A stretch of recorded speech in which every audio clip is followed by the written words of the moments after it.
Hello दोस्तों, एजी coaching centre में आपका स्वागत है। आज का प्रश्न है कर्ली में 2 एक अपरिमेय संख्या क्यों है। ठीक है, मतलब अपरिमेय संख्या ये कर्ली में 2 क्यों है। तो सबसे पहले करेंगे क्या, ये कर्ली में 2 अपरिमेय संख्या है तो इसे उल्टा मान लेंगे। मतलब कर्ली में 2 माना, कर्ली में 2 एक परिमेय संख्या है। ठीक है, इसे उल्टा मानेंगे सिद्ध करने के लिए। परिमेय संख्या है। ठीक,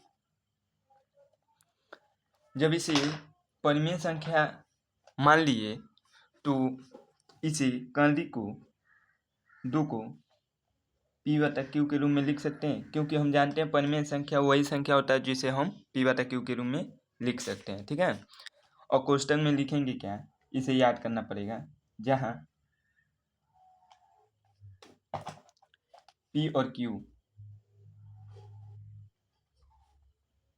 पूर्णांक संख्या है, पूर्णांक संख्या है। ठीक, लेकिन ये क्यू नॉट इक्वल टू 0 होगा। ठीक है, और एक चीज और लिखना है, जिनका मान मतलब इनका मान, जिनका मान एक के अतिरिक्त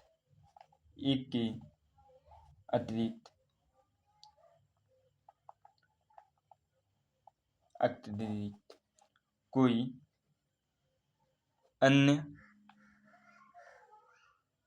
उभयनिष्ठ गुणनखंड नहीं होगा। ठीक है,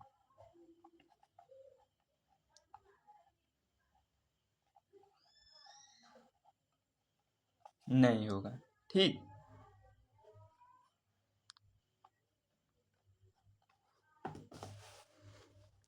इतना ही आपको लिख लेना है। अब क्या करेंगे, ये कर्ली में जो 2 है और पी बटा क्यू का है, इन दोनों में वर्ग करेंगे, मतलब स्क्वायर करेंगे। लिखेंगे क्या, दोनों पक्षों में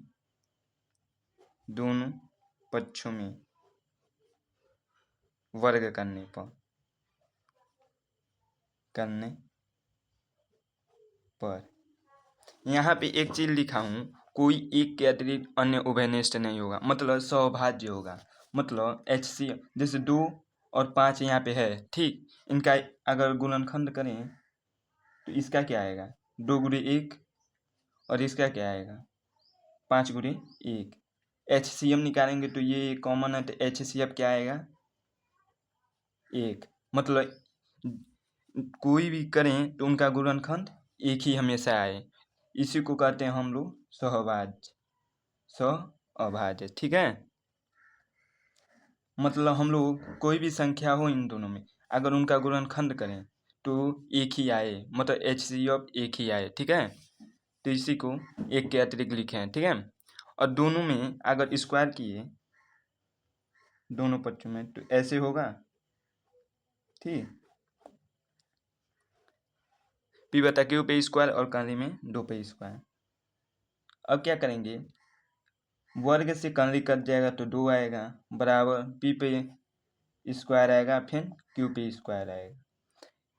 ठीक, और तिर्यक छेदी ये गुणा करें तो क्या आएगा, इसका गुणा इसमें और इसके नीचे जानते हैं 1 होता है, इसका गुणा इसमें होगा तो क्या आएगा, ये उधर चला जाएगा तो 2 स्क्वायर हो जाएगा बराबर पी स्क्वायर।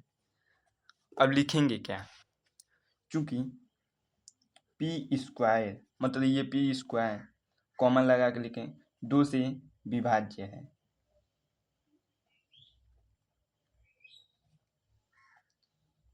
मान लो यहाँ पे कोई भी संख्या होगी, मान लो 4 है, 4 का स्क्वायर, यहाँ पी का मान 4, यहाँ पे 16, 2 हो गया तो इसका मान कितना होगा 16। और इधर इसको 2 को पक्षांतर करोगे तो ये 2 आएगा तो कट जाएगा, यही 8 आएगा। मतलब इधर करोगे तो भाग देना पड़ेगा 2 से, तो वही पी स्क्वायर 2 से विभाज्य है, इसलिए पी भी 2 से विभाज्य होगा। ठीक,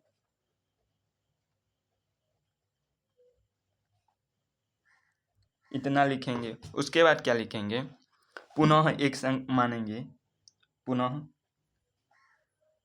अब मानेंगे p बराबर यहाँ पे जितना संख्या लिखा रहेगा वहाँ लिख लेंगे और कोई भी यहाँ पे संख्या अचर राशि चर राशि मान सकते हैं। ठीक है, मतलब a b c कुछ भी, तो हम a मानते हैं। ठीक,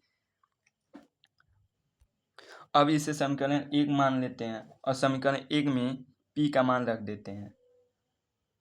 मान लो हो गया 2q² बराबर ये 2a। ठीक, लिख सकते हैं। अब क्या करेंगे, इसे स्क्वायर को मतलब 2 को इधर भेजेंगे तो क्या हो जाएगा, q² बराबर 2a इक्वल टू 2 से 2 कट जाएगा। ठीक, तो सॉरी यहाँ पे गलत हो गया, यहाँ पे स्क्वायर भी है। ठीक, ये तो p का मान हो गया है, और p पे स्क्वायर भी है तो p पे इस तरह स्क्वायर लगाएंगे। ठीक, तो क्या होगा, यहाँ पे 2q² बराबर 4a पे स्क्वायर। ठीक ठीक, तो अब इसे 2 को इधर पक्षांतर करेंगे तो q² बराबर 4a पे स्क्वायर, ये 2 इधर गुणा है तो यहाँ पे भाग हो जाएगा, तो यहाँ कट जाएगा तो 2 आएगा, तो q² बराबर यहाँ 2 और a पे स्क्वायर है, फिर वही लिखेंगे यहाँ पे जो लिखे हैं। ठीक है, चूंकि q² 2 से भी विभाज्य है, इसलिए q 2 से विभाज्य होगा। ठीक,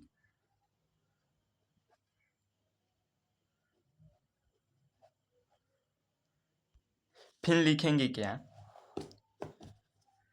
यहाँ पे लिख देते हैं, चूंकि p और q का उभयनिष्ठ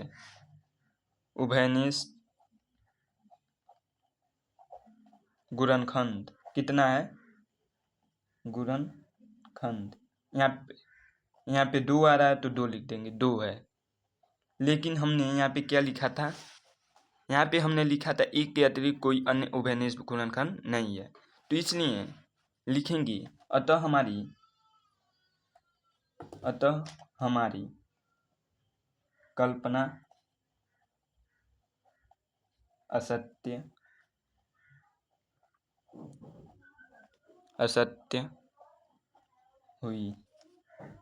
हुआ। ठीक, इसलिए कर्णरी में 2 एक अपरिमेय संख्या है।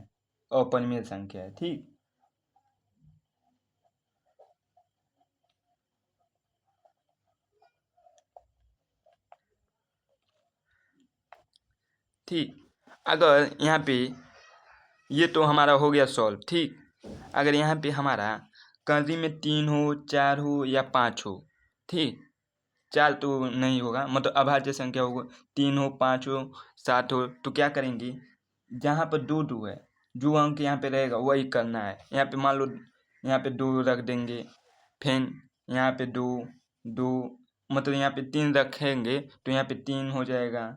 ठीक, जो अपरिमेय संख्या रहेगा वही हो जाएगा। तो उम्मीद होगा कि ये वीडियो पसंद आया होगा, तो मेरे चैनल को सब्सक्राइब कीजिएगा और कमेंट में बताइएगा कैसी वीडियो रहा। ठीक है, मिलते हैं अगली वीडियो में, तब तक के लिए धन्यवाद।